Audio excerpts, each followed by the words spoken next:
କହିବେ ତ ଭାବୁଥିଲି ଆଉ କୁଆଡେ ଗଲେ ନାନୀ ଏଠି ବସି ବଡ଼ କରିକି ଆଉ କହିଲେ ପଳେଇ ଆଇଲେ ପୁଣି ଆମେ ଯାଉଥିଲେ କଣ କରିବି ଚାହା ଟିକେ ତ ଦେଲାନି ବୋଉ ମନ ଭାରି ଦୁଃଖ ଚୁଲିଟା ଲଗେଇ ପାଇଲାନି ଗ୍ୟାସ ତ ନାହିଁ ବସି ପଡେ ପୁଅ ତ ଆସିନି ଆଉ କଣ କରିବି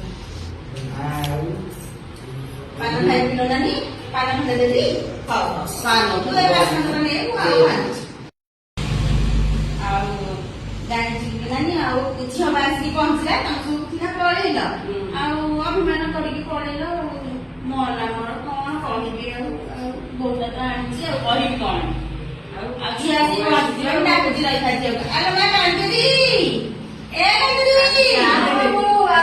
ଆଇଲେ ଦେଖିବୁ ବଡ ବୋଉ ମାନେ ଆଇଛନ୍ତି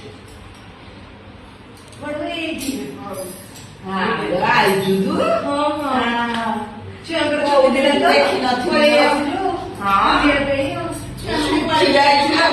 ହେଲା ଶୁଖି ଯାଇଛି ତୁ ଛୁଆ ମାନେ ଆଇଛନ୍ତି ତିନିଟା ଝିଅ ତିନିଟା ଝିଅ ନା ହଉ ବା ଝିଅ କାହାର ପୁଅ କାହାର ଆସିଲେଣି ସେଠି ଆଇକି ନମ କର ସେଠି ଆଇ ଅଛନ୍ତି ଆଲୋ ମା ମାଇ ଦେଲାଣି ମାଟି କରିକି ଦେଲାଣି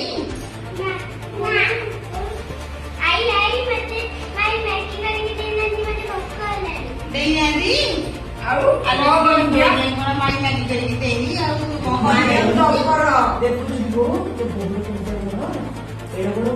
ଆସୁ ଆସୁ ସେଇଥିରୁ ଜାଣିପାରୁନୁ ଚାଲ ଆମେ ପଳେଇବୁ ନେଲେ ମୋ ଛୁଆ ମାନଙ୍କୁ ନାଇଁ ବା କାହିଁକା ତୁ କାହିଁକି ଯିବୁ ରହ ତୁ କାହିଁ ଯିବୁ ସିଏ ଖାଲି ଯିବ ଏଇନା ମୋ ବାହାରକୁ ରହ ବଡ ମୁହଁ କରିଛି ତ ବୋହୁ ଖାଲି ମୋ ପୁଅ ଆସୁ ତା ସହିତ କଥା ହଉ ମାରେ ଆସ ଆସ ବିସ୍କୁଟ ଟିକେ ଟିକେ ଦେଇକି ଖାଇଦିଅ ଆଉ କଣ କରିବା ନାଇଁ ନାଇଁ ରହ ତମେ ଖାଇକି ଖାଇବ ଦିଅ ବିସ୍କୁଟ ନା ନିଅ ଯାଅ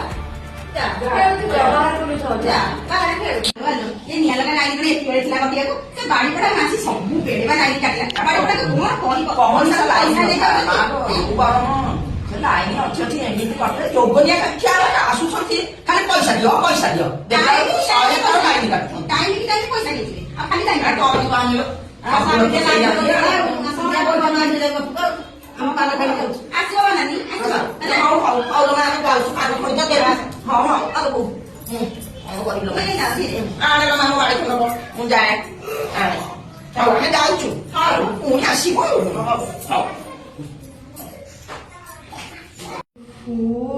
ଯାହା କହୁ ତମେ ସେଇ ତଳଭଳି ଏରିଆରେ ହିଁ ରହିଗଲ ଆଗରୁ ଯେମିତି ଲାଇନ କରୁଥିଲା ଏବେ ବି ସେମିତି ଲାଇନ କରୁଛି କଣ କରାଯିବ ମୁଁ ତ ବାହା ହେଇ ଆଇଲା ତୋର ତ ସେଇଆ ସମସ୍ୟା ସେ ଗାଡି ଭଡା ଲାଇନ ଗଲା ସବୁବେଳେ କାଟିଲେ ଲାଇନ ହେଲା ଆଉ କଣ କରିବେ ତ ଗାଁ ଆଉ ଗାଁ ତୁ ବୋହୁ କଣ ଏପର୍ଯ୍ୟନ୍ତ ଖାଇବାକୁ ଗଣ୍ଡେ ପେଟକୁ ଦାନା ଦେଲା ଭାଇ ଆଜି ଆସି ଭାଇ ଆଜି ତୁ କିଛି କହୁନୁ ତା ମୁହଁ ବେଶୀ ବଢି ଯାଉଛି କଣ କହିଥିଲି ଲୋ ମା ପୁଅ ଆଗରେ ଲୋକ କଣ କହିବେ ମତେ ଘରକନା ହେଇଛି ପୁଅକୁ ଶିଖେଇକି ବୋହୁଟାକୁ ନିର୍ଯାତନା ଦଉଛି ଏଇଟା ମଲା କି କଣ କେଜାଣି କାଇଁ ଶୁଣି ଆଲୋ ଏ ଛଟି ଏ କେମତି ଆଲୋ ଆସୁନୁ ଆଡେ କଣ କରୁଛୁ ବା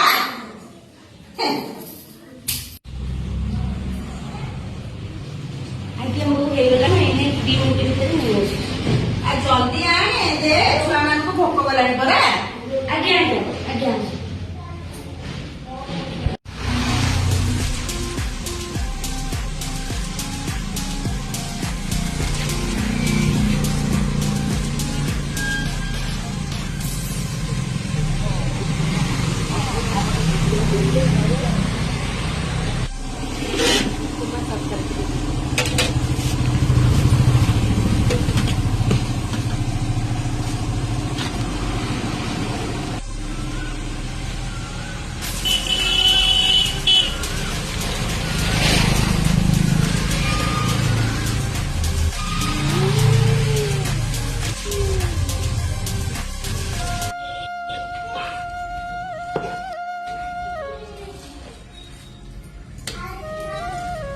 ଉପମା ତରକାରୀ ଦେଇଦେବି ଆଳୁ ଚପଟା ମୁଁ ଖାଇବି ନହେଲେ କହିବେ ଆଳୁ ଚପ କେମିତି ବନେଇବି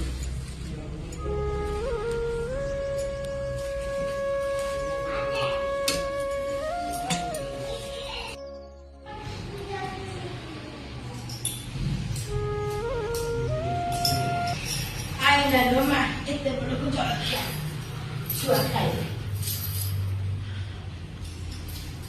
ଆରେ ଏଇଟା କାହା ପାଇଁ ଆଣିଛୁ? ଆପଣ ଖାଇବେନି?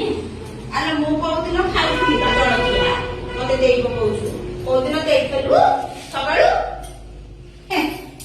ଖାଲୋ ମା ଖା ଖା ଖା ତ ଛୁଆକୁ ଖା। ଆମେ ସେଠି ଛୁଆ କୁଆଡେ ଗଲେ? ସେ ଶୋଇ ପଡ଼ିଲେଣି ଭୋକକୁ ଆସିକି ତ ବହୁତ ଖାଇବାକୁ ଦେଲାନି ସେ କଣ କରିଥାନ୍ତି। କଣ ଆଉ କରିବି? ହଉ ହଉ ତୁ ଖା ତୋ ଛୁଆକୁ ଖା। ଆଲୋ ଏ ଖାଇଥିଲୁ ଭୋକ କଲାଣି ମୋ ଝିଅଟା ଝାଉଁ ଗଲାଣି ଲୋ। ଦେ ତାକୁ ଖୁଆଇଦେ।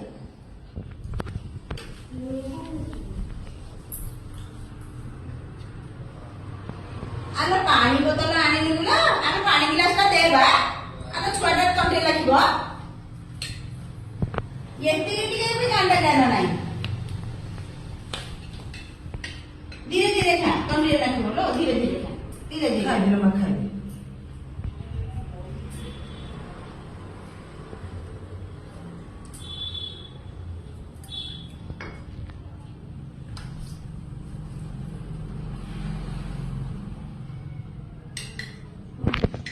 ଜଲ୍ଦି ଖା।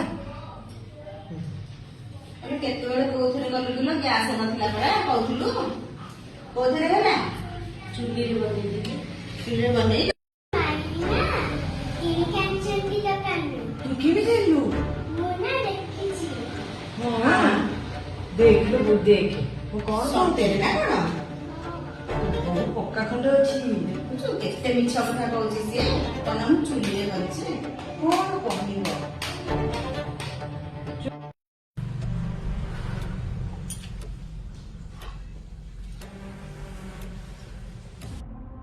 ଏ ବୋଉ ଦେଖିବୁ ତୋ ଗୋଡ଼ ମତେ ବୋଉକୁ ଦେଖିବୁ ଦେଖିବୁ। ଆଲୋ ହେ ଆଲୋ କେମିତି ଲୁଚେଇକି କଣ ଖାଉଛୁ? କଣ ଖାଉଛୁ ବା? ଆଲୋ ଆଳୁ ଚପ ଆଣି ଖାଉଛୁ। ମୋ ପିଲାଙ୍କୁ ଦେଇଦେଲୁ ଆଳୁ ଚପ, ତାଙ୍କୁ ଉପମା ତରକାରୀ ଦେଇଦେଲୁ, ନିଜେ ଆଳୁ ଚପ ବସିକି ଖାଇଲୁ। ଏଇଥିରେ ତ ଲୁଚେଇ ଖାଇକିରି ଗଣ୍ଡି କରୁଛି ଆଉ କଣ ମତେ ଚୁଲି ଲଗେଇ ଆସିଲାଇ ଜାଣିଲ ମା ଚୁଲିଟା ଲଗାଏ। ଚୁଲି ନ ଲଗେଇଲେ ତ ଆଜି ଉପାସ ରହିବ ମଣିଷ। ନହେଲେ କଳା ପଡିଯିବ ବା ସେ ଚୁଲି ଲଗେଇଲେ।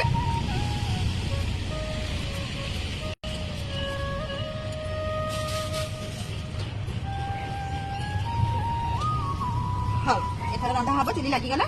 ସରିଗଲା ପରେ କେତେ ମାରିଦେବୁ ବସିକିରି। ଯଦି ଗ୍ୟାସର ସମସ୍ୟା ହେଇଛି କଣ ଚୁଲି ଲଗେଇକି ରାନ୍ଧିଦେଲେ କଣ ହବନି? ନା ବୁଝି ଥିଲେ ବାପା ଘର ଝିଅ, ଶାଶୁଘରର ବୋହୂ ହେଲା।